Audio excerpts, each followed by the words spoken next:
The Northern Lighthouse Board is the general lighthouse authority for Scotland and the Isle of Man. Basically, we're responsible for the maintenance of safe navigation around the coast of Scotland and the Isle of Man. We maintain over 200 lighthouses, over 100 buoys of our own, and we also maintain hundreds of buoys under contract. And we also superintend all lights, whether they be local lights for harbours, ports, oil rigs, outfalls, all that sort of thing. So we're very familiar with working around the coast of Scotland.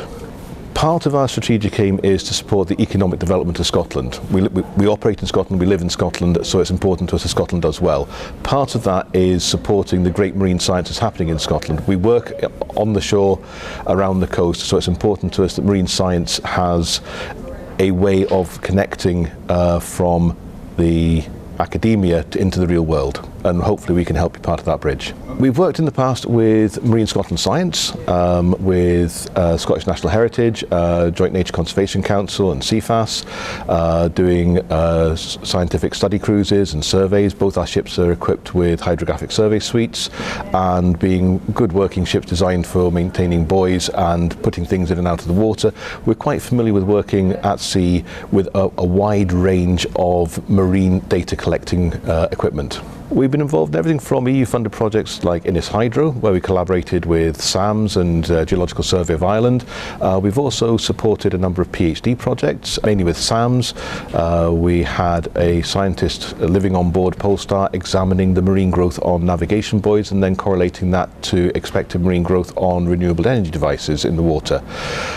We also supported a PhD looking at migrant communities of dolphins in the Sound of Mull, hanging hydrophones from our array of buoys up and down the Sound of Mull.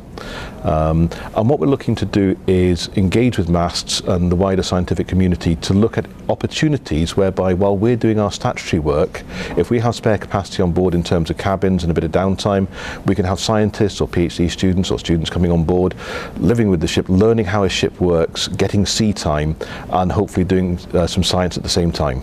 If someone wants an exclusive use of the ship, then yes, we charge at a no profit rate, at a cost recovery.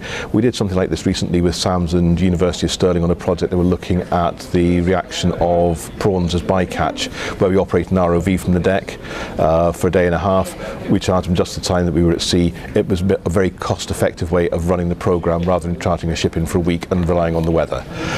If we're just hosting a student on board, then basically what we're looking for is to recover the cost of their food and accommodation for that, make a negligible charge.